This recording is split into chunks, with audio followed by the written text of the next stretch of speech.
Professor, por que há tanta desconfiança em relação à vacina anunciada pela Rússia? O presidente Vladimir Putin chegou até a registrar a vacina. Enfim, a gente percebe que quando vem um anúncio da área política, parece que todo político quer ser o pai da criança primeiramente. Há essa desconfiança em relação à Rússia? Olha, Nani, a única dúvida com relação à vacina da Rússia, né, ela foi batizada de Sputnik, né, Sputnik V, é, parece que é Sputnik 5, mas eu creio que é V de vacina mesmo, tá? Porque até o momento não ocorreu ainda nenhuma publicação em periódicos científicos, né? Então os cientistas do mundo inteiro não têm como avaliar, por exemplo, a questão de segurança e de eficácia dessa candidata vacinal da Rússia. Nós não podemos chamar ainda de vacina, tá? Em nenhum dos casos, porque nenhuma delas ainda foi aprovada, por exemplo, como uma vacina. Para ser aprovada pela Organização Mundial da Saúde, pelos órgãos, né, de vigilância sanitária de cada um dos países, ela precisa passar na fase 3, certo? Só aí a gente pode chamar de vacina. Então, por enquanto, elas são candidatas vacinais. Agora, a Rússia, né, por intermédio do seu presidente, registrou essa vacina. Ninguém pode impedir a Rússia de registrar a vacina. Eles podem registrar, qualquer um pode registrar qualquer tipo de vacina. Agora, colocar uma vacina em uso humano, para colocar, precisa mostrar eficácia em fase 3 e precisa mostrar segurança. Esses dois pontos são fundamentais. O que normalmente precede isso, né, é uma publicação em periódicos internacionais. Então, todas as outras candidatas que já foram citadas aqui, a da Pfizer, a de Oxford, a da Sinovac, a da Sinopharm, a da CanSino, elas já realizaram as publicações das fases 1 e 2 em revistas de circulação internacional que podem ser avaliadas, analisadas, criticadas, discutidas por cientistas do mundo inteiro. E esse é o caminho normal. Esse sempre foi o caminho normal. A Rússia já registrou uma vacina, né, sem publicar nada de resultados de fase 1 e 2. E ela pode até ser uma boa vacina, ela pode até ser uma ótima vacina, entendeu? Só que o ponto que é importante é esse, né? É necessário, antes de liberar a vacina para uso em seres humanos, que os resultados das fases 1 e 2 sejam divulgados, que seja mostrado, por exemplo, quais foram os efeitos colaterais, como eles podem ser controlados, né? Quais são as respostas de proteção, se é baseado em anticorpos, se é baseado em células T, células citotóxicas. Então, tudo isso ainda está obscuro, não há muita transparência com isso, tá? Então, agora, é claro, pode até ser uma boa vacina, mas nós não temos no momento, ninguém tem no mundo no momento, ferramentas para poder analisar a candidata da Rússia, como nós temos para analisar todas as outras candidatas citadas aqui que já entraram em fase 3. Agora, professor, para a gente responder ao nosso público, essa vacina vai chegar, seja lá de qual país for, e quando, professor?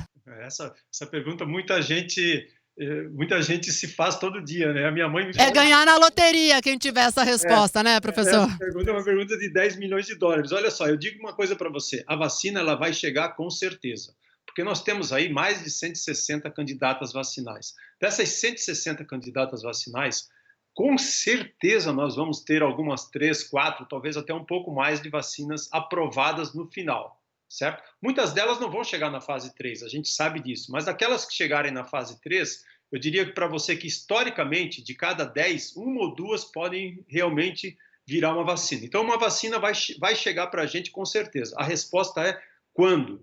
Porque nós temos essas candidatas vacinais sendo analisadas aqui no Brasil. E você não pode esquecer que não basta ter a vacina. A vacina, depois, né, que ela passar em fase 3, ela precisa ser registrada, aprovada, então, aqui no Brasil pela Anvisa, ela precisa ser produzida em larga escala, e nós temos 212 milhões de pessoas, né, 212 milhões de brasileiros para vacinar. Então, você pensa, se a vacina for uma dose, né, ministrada em uma única dose, nós vamos precisar de 212 milhões de doses.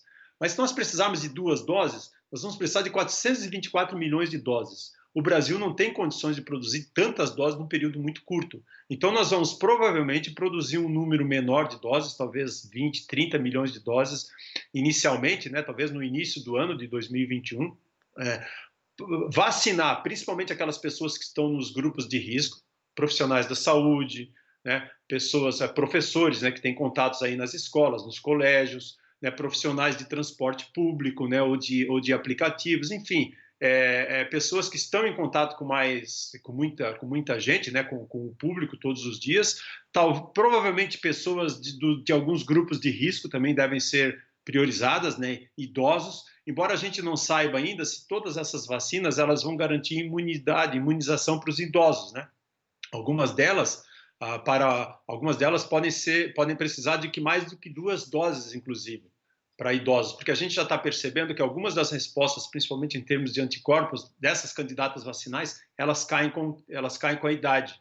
Então, parece que a resposta de anticorpos de pessoas mais idosas, ou com comorbidades, ela é reduzida, ela é menor. Então, provavelmente, essas pessoas vão precisar de mais doses. Então, nós vamos precisar preparar, produzir milhões de doses, envasar, etiquetar, distribuir para o país inteiro. O Brasil é um país enorme, entende? Nós temos mais de 37 mil postos de vacinação, muita experiência no SUS, né, em vacinação. Nós já temos as campanhas aí de pólio, de influenza, enfim, o Brasil é um modelo para o mundo em termos de vacinação em massa, mas produzir tudo isso, toda essa quantidade e distribuir, ela vai trazer alguns desafios enormes. Nós também não somos autossuficientes nos insumos, certo, Nani? Em termos assim dos insumos que são necessários para preparar as vacinas. Então nós somos muito dependentes de mercados externos como Índia e China. Nós vamos ter que importar esses insumos, né, que são os materiais, né, não só seringa, luva e agulha, não, mas mesmo o material que é o insumo farmaceuticamente ativo, que é usado para preparar a vacina, entendeu?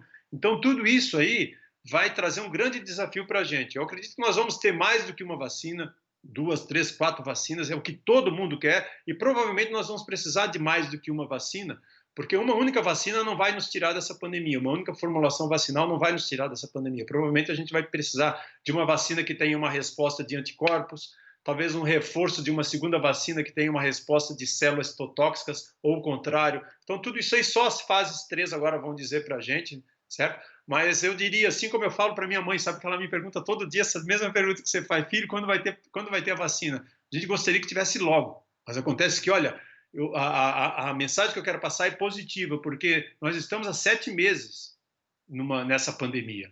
Nunca na história da humanidade se viu ocorreu o desenvolvimento de uma vacina em fase 3 em apenas 7 meses. Para você ter uma ideia, nós estamos tentando desenvolver uma vacina para dengue desde 2009, talvez saia ano que vem. Vacina da malária, nós estamos há mais de 30 anos investigando e não tem vacina para malária, não tem para doença de Chagas, não tem para as leishmanioses em humanos.